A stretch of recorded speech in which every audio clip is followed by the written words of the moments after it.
Donc aujourd'hui, nous allons vous poser quelques questions concernant la Biennale du design. Donc en fait, on souhaiterait savoir si vous recevez beaucoup de groupes scolaires ou périscolaires dans cette design. Alors, lors de la Biennale, en fait, on reçoit énormément de scolaires.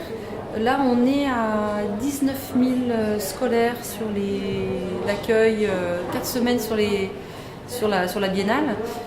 Autant en visite guidée qu'en visite libre. Pour les périscolaires, c'est pareil, on a une offre le mercredi qui leur est dédiée. Et quelle tranche d'âge est le plus souvent présente lors des visites?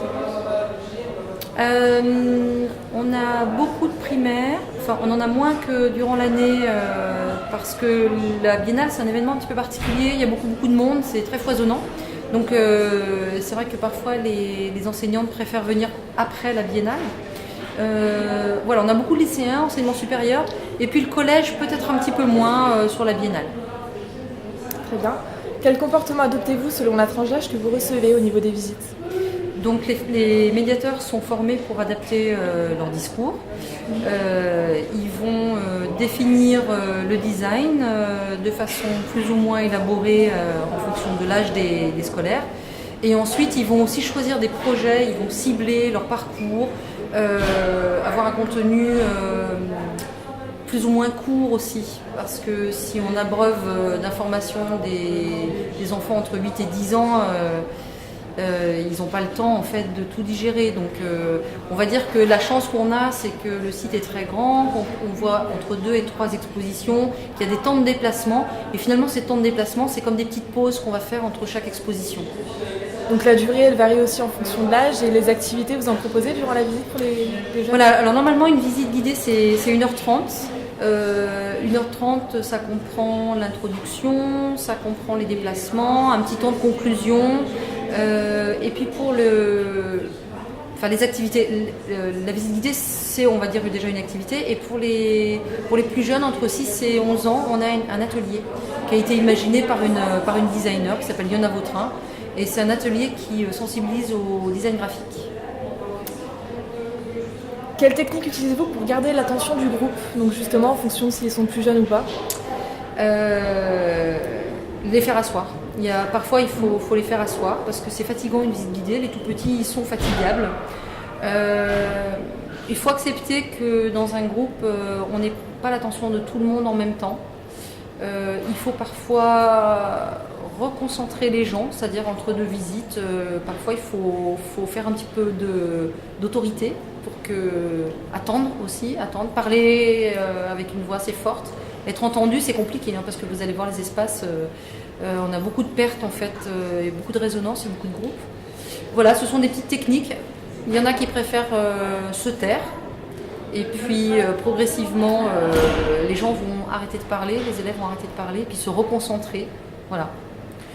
Les projets aussi, parfois il y a des projets en fonction de la classe, de la discipline, ils accrochent moins, donc faut savoir être réactif et il ne faut pas hésiter à raccourcir la visite si on voit qu'on perd à un moment complètement les élèves.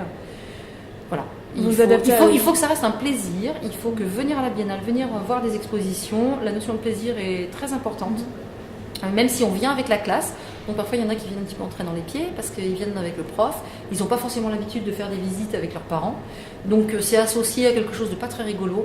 Et l'idée c'est que tous ces scolaires qu'on reçoit dans le cadre de la Biennale sont de futurs visiteurs quand ils seront un peu plus grands. C'est bien s'ils viennent par eux-mêmes, c'est bien s'ils se souviennent d'une visite où ils ont pris plaisir, où ils ont appris des choses, mais aussi ils ont pris plaisir à découvrir.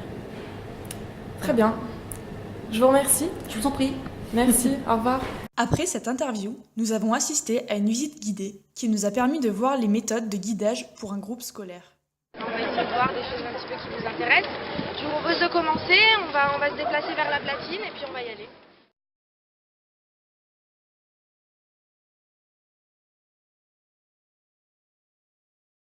On a pu constater durant la visite qu'elle permet aux élèves d'utiliser certains outils.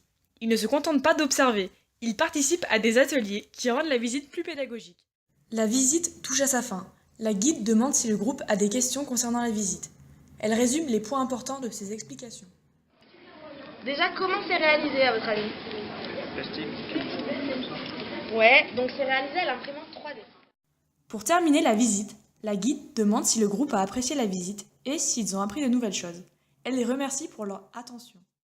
La visite est terminée, j'espère que ça a été clair pour vous, que je ne vous ai pas trop saoulé. J'ai essayé d'être le plus clair possible, j'espère que ça vous a donné des pistes et des clés en fait, de compréhension nécessaires un petit peu ici. J'espère que vous avez aussi apprécié, en tout cas je vous remercie pour votre attention, parce que vous avez été super attentifs. C'est pas forcément toujours le cas avec les groupes scolaires, merci beaucoup.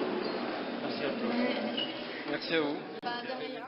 Nous avons interrogé une personne du groupe pour connaître son ressenti par rapport à la visite. Comment vous avez trouvé la visite?